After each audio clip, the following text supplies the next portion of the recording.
Bonjour et bienvenue sur la chaîne Famille Astro. Et oui, je sais que vous êtes déçus, c'est Franck qui fait à nouveau cette vidéo.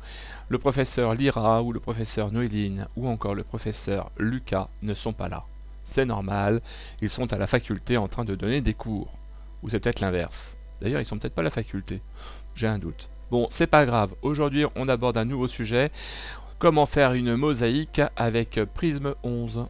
Et c'est parti, on commence par ouvrir Prisme. Au tout départ, vous arrivez sur cet écran avec une magnifique carte du ciel. Il ne nous reste plus qu'à connecter le matériel. Dans mon cas présent, ce sera un télescope de simulation. Je clique dessus. Et puis, on va cliquer sur une caméra fictive. Oui, ok, impeccable. Nous allons maintenant choisir une cible. Tiens, nous avons ici une magnifique étoile que l'on va essayer de centrer, qui est Vega. Allez, partons sur Vega. Et nous allons faire un clic gauche dessus. Même d'ailleurs, deux clics gauche. On va prendre son nom à Vega, puisque Vega, c'est pas que Vega, c'est tout ceci, c'est BSC 7001. On fait un clic droit, on fait copier, et on peut fermer. Imaginons que on ait envie de faire une mosaïque de cette région. Eh bien, nous allons sur Observatoire, liste des objets, on va sur Fichier, Nouvelle liste, et puis là, il va falloir mettre le nom de l'objet. Remarquez que si je mets Vega, égaux, il ne se passe rien.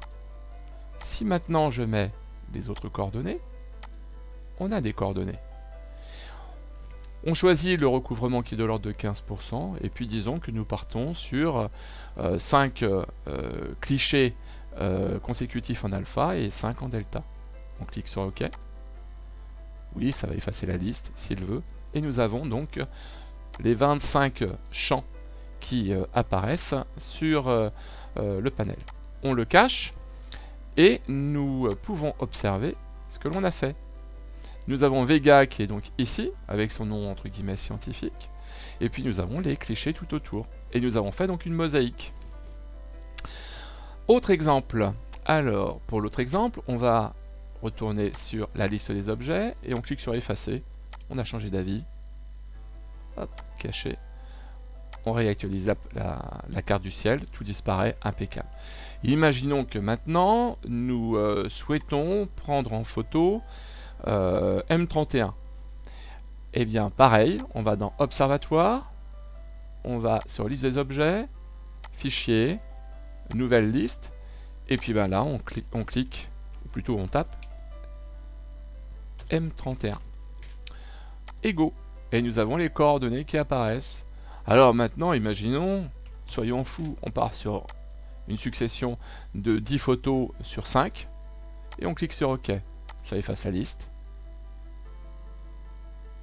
On cache le panel, et voilà ce que ça donne. Ça vous permet de faire une magnifique mosaïque d'une région du ciel.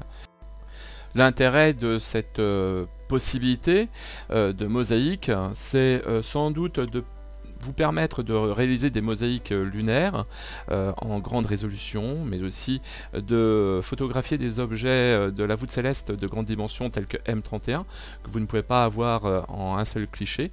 Et puis ensuite, je dirais, tout ce qui est recherche d'astéroïdes, découverte de nouveaux astéroïdes non référencés. Papa, tu sais que c'est pas cool de faire des vidéos quand on n'est pas là. En plus, la journée à la faculté a été exténuante. Papa, tu es incorrigible. Nous espérons que cette vidéo vous aura plu. N'hésitez pas à mettre un pouce bleu et à vous abonner.